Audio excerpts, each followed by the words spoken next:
मुख्यमंत्री देवेंद्र फडणवीस यांचा शरद पवार आणि उद्धव ठाकरेंना फोन। सीपी राधाकृष्णन यांना पाठिंबा देण्यासाठी दोनही नेत्यांना फोन। राज ठाकरेंच्या भेटीचा खरा अजेंडा उघड। अर्बन नक्षलपेक्षा नागरी समस्या सुधारा। मुख्यमंत्र्यांना भेटल्यावर राज ठाकरेंचं वक्तव्य। मुख्यमंत्री देवेंद्र फडणवीस आणि राज ठाकरे यांच्या भेटीमुळे उद्धव गटामध्ये अस्वस्थता।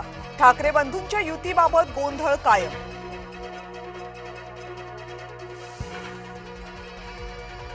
मवियातून सीपी राधाकृष्णन यांना रसद मिळणार। राज्यातल्या वरिष्ठ भाजप नेत्यांवर दिली आहे महत्त्वाची जबाबदारी। सूत्रांची जय महाराष्ट्रला माहिती। वेल्हेच्या नामबदलाला केंद्राची मान्यता। वेल्हे तालुका आता राजगड नावानं ओळखला जाणार।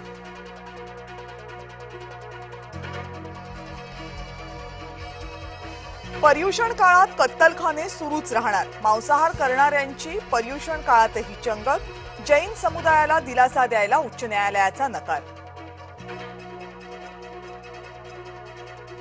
मुजोर भोंदूबाबा हबीबुल्ला अटकेत। नग्न पूजेचा व्हिडिओ दाखवत महिलेवर केले अत्याचार। नाशिकमध्ये पावसाचा जोर ओसरला पण गावांमध्ये पाणी तुंबलेलंच। गंगापूर धरणामधून पाण्याचा विसर्ग वाढल्यामुळे जागोजागी पाणी तुंबले। रामकुंड आणि गोदा घाटही पाण्याखाली।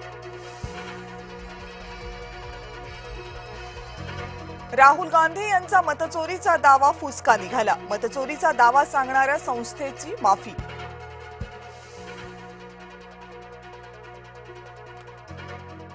राज्यामधल्या सहकारी संस्थांच्या निवडणुका पुढे ढकलल्या।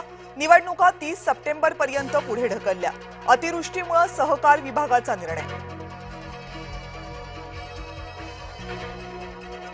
कबूतर, हत्ती हे विषय नागरी समस्यांपेक्षा मोठे झालेत। नागरी समस्या सुधारण्याचा प्रस्ताव मुख्यमंत्र्यांना दिला। राज ठाकरेंकडून विकास कामाची आणखी एक ब्लूप्रिंट सादर।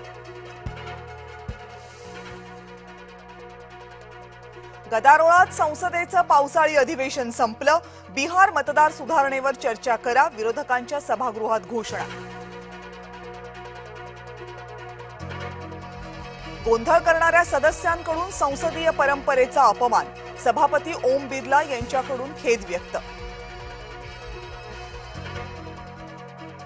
ठाकरे ब्रँड कोमात। स्वदेशी देवाभाऊ जोमात। सेना भवन परिसरामध्ये भाजपची बॅनरबाजी। पालघर जवळ 3 बोटी बुडाल्या। गुजरातच्या अमरेली, जाफराबाद आणि सोमनाथ जवळ घडली दुर्घटना। वादळी वाऱ्यांमुळे समुद्र खवळल्यामुळे बोट दुर्घटना। जय महाराष्ट्रच्या बातमीचा इम्पॅक्ट। बुलढाण्यामधल्या 11,000 झाडांची कत्तल प्रकरण। विनापरवानगी झाडं कापणाऱ्यांवर कायदेशीर कारवाई केली जाणार। कुत्र्यांच्या त्रासासाठी अधिकाऱ्यांवर कारवाई का करू नये? मुंबई उच्च न्यायालयाच्या नागपूर खंडपीठाचा सवाल।